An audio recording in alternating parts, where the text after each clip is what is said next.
Robin? And now we have a profile about business. Carl Icahn is back in the news. Icahn is the man who's been changing the face of American business with his threatened or actual takeovers of dozens of companies. Recently, he arranged a blockbuster deal to take over Trans World Airlines. The price is now close to $1 billion, which he's still raising. This week, he was reported out scouting for another $500 million, perhaps to finance further acquisitions. Carl Icahn is not an easy man to get near. He rarely gives interviews, none that we know of on national television. But correspondent June Massell got Icahn to talk for this NewsHour profile.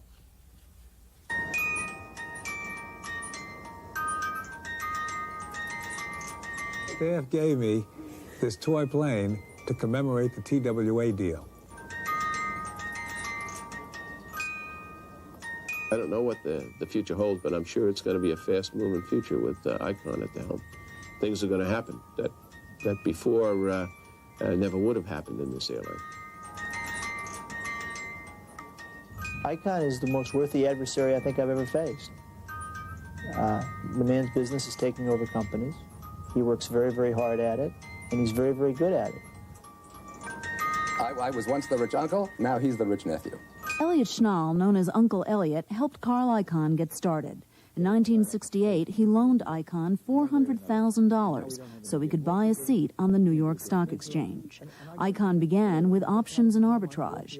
Then in 1979, he had a new idea, takeovers. He told Uncle Elliot he was going to start going after undervalued companies. I thought he was crazy. I said, well, what do you know about undervalued companies? He says, look, I'm going to do it. I said, Carl, forget it. I think you're taking too many risks. And Carl said, in risk there is reward, and I'm going to do it.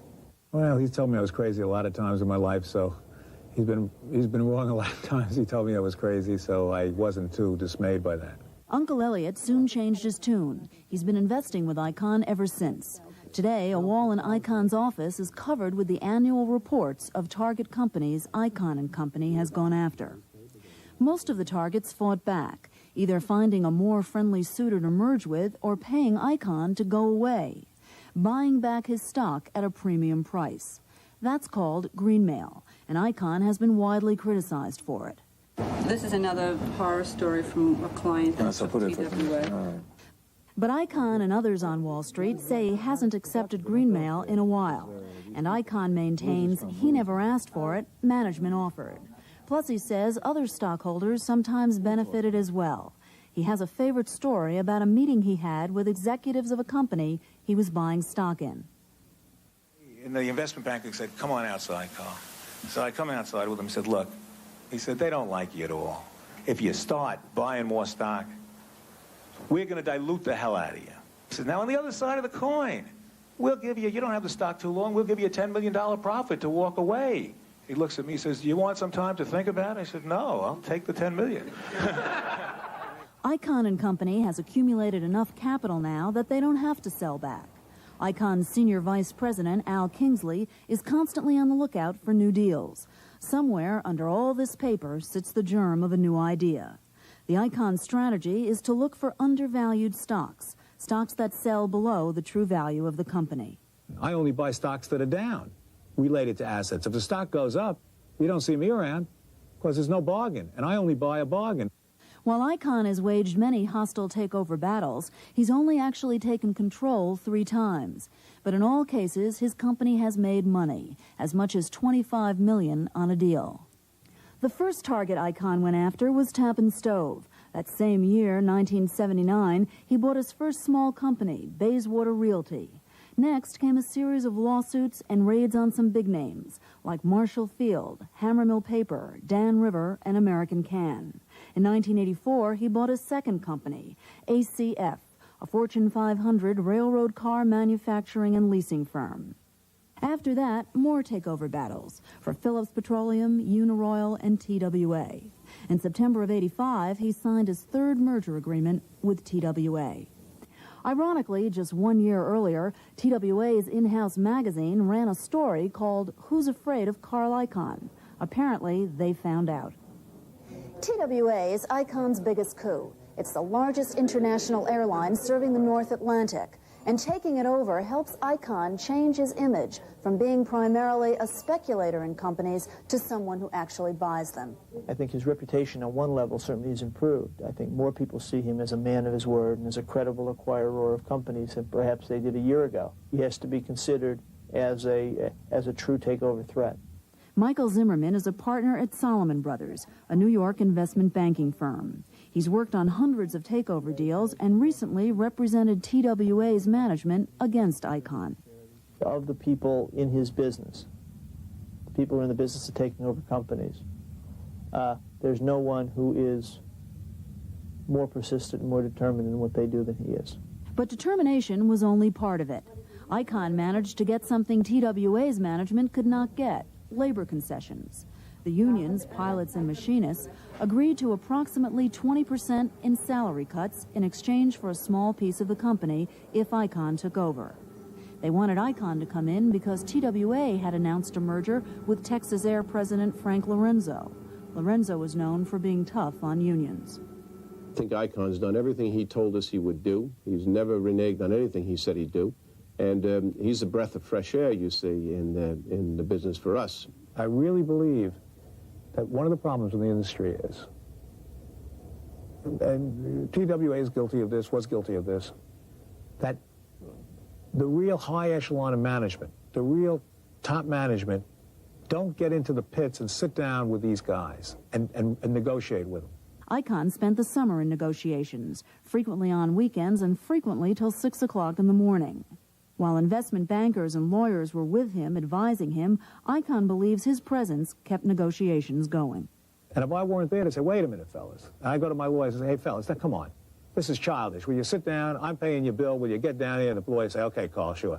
And then I go and I see the pilots, and I say, come on, you're being childish. So you said, the lawyer said this and you said that because, you know, you're working for 18 hours at a time. Feelings get high. But obviously I had a lot riding on this because I wanted him to do it. One man who didn't want Icahn to do it was Ed Meyer, former president of TWA. Carl Icahn had 17 or 18 practice runs before he started in on us. And so it's a very unsettling thing. It's a very time-consuming. It's very emotional, without a doubt. And at the same time, you're trying to run a company. So it's a difficult thing to go through. Good afternoon, Icahn & Company. Despite the emotional difficulties for the management in charge, Icahn says he's helping the real owners of the company, the shareholders, by driving the price of the stock up. When we bought TWA, started buying it less than a year ago, the stock was $8. We're ending up paying $24 for it. They tripled the value when we from the time we started buying, so I think the shareholders love the situation. On Bruce's immediate left is Robin Hood, Carl Icahn. I never said I was Robin Hood. You hear that? He never said he was Robin Hood. Last spring, at a seminar on hostile takeovers for the legal community, Icahn got a chance to explain his takeover philosophy.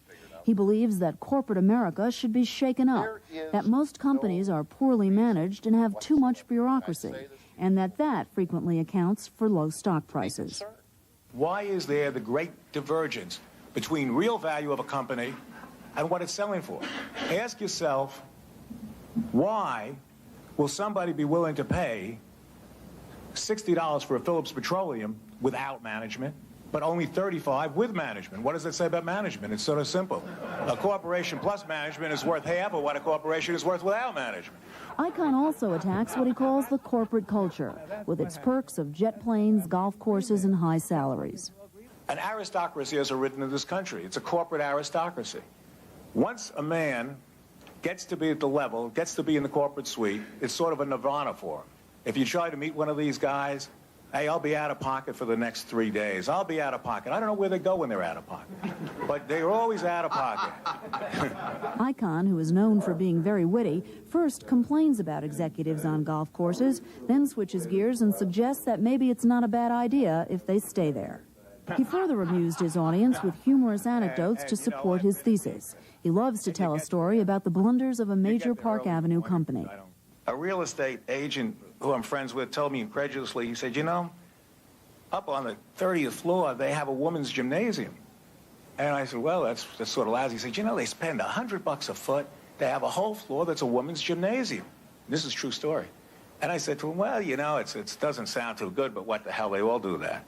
He says, no, the point is they have no women up there, okay? He said they did it. Not everyone finds Icahn amusing. Andy Siegler is a spokesman for the Business Roundtable, an association of major American corporations, and the chairman of one of them, Champion International. I'm sure somewhere there is someone that's playing too much golf. But the work ethic and the performance ethic and the pressure to perform in our economic system is very, very, very high. To say that we're all stupid, that we're out messing around, and that these particular individuals who have had absolutely no experience whatsoever of running things, I'm not talking about investing and making judgments, but running things, are making judgments that the company, the management of the larger companies in this country are at, is just crazy. Ed Meyer, the former president of TWA, thinks Icahn's philosophy is a disguise for more fundamental motivations. He's not interested in managing. He's not interested in reforming managers. He's interested in making money. You can tell he likes the game he plays. He's interested in it for that. Part of my values is to make money, and I can't change my values. I mean, some people love art, so, you know, love to paint. If a great painter loves to paint, well, you can't, what do you do, criticize him because he likes to paint? Well, hell, I was born up with my values to make money. But what makes me happy or fulfilled about it is that I also believe that I'm making money for doing the right thing. Hey, how you doing? How are you? Icahn is a wealthy man today. He won't say what he's worth, but some estimate it's in the hundreds of millions. Well, you ready to hit a few, Peter? Sure. He lives on a large estate in a New York suburb and sometimes finds the time to play tennis at home with a friend. The only child of a middle-class family, Icahn did not always enjoy such prosperity. Growing up, there were no private tennis courts or English gardens to walk through. Icahn grew up in New York, here in the Bayswater section of Queens, geographically a short distance from Wall Street, but psychologically a totally different world. Neither of Icahn's parents was involved in the world of business or finance. Icahn's mother was a school teacher. His father, a lawyer and a cantor, never accomplished his real goal in life, to become a Metropolitan Opera singer. But he gave his son piano lessons, and Icahn inherited his father's love for classical music. Icahn spends many hours in his home office working and listening to music. In college, at Princeton, he was a philosophy major and won a prize for the best senior thesis, a complex work on the empiricist criterion of meaning, something Icahn says he could never understand today. What do you think's more complicated, this or putting together a TWA deal? Well, I got to tell you, looking at this, I think this is... Icahn was supposed to be a doctor, but he dropped out of medical school after 2 years and headed for Wall Street instead. What did your mother say when you dropped out of medical school? Was she disappointed? That's a euphemism. I would say you're putting it euphemistically. What did she say? Well, you know, you needn't come home anymore. You made the great mistake of your life. Icahn's mother is proud of him today, but Icahn feels his late father, a champion of the lower classes, might have some reservations. He would love that I'm shaking up the establishment. Love that. I mean, maybe he would say, well, what are you making all the money for? You know, he might object to the fact that you have more money than a lot of other people. Icahn's wife is a former ballerina from Czechoslovakia. She wishes her husband would slow down instead of going from one deal to the next. Sometimes I feel there is no reason he really should work anymore. But then, where is he going to go from here? It's you know, regular family. The husband works, and there's always something, at least financially, to look forward. They're building. I mean, here it's not. I mean. How much more if he makes, it's not going to make any difference. The point is that he doesn't need any more money. But it's the game, as he says. What do you need this for? Well, it's a good question. It's a good question. What do you think the answer is? Well, it's like in a game. I mean, the money is like the chips or the points or something. I think it's not just the money. No, it's part of the game. But you sort of really are, in a sense, fighting a very strong establishment. And it becomes exhilarating to see if you can outmaneuver them.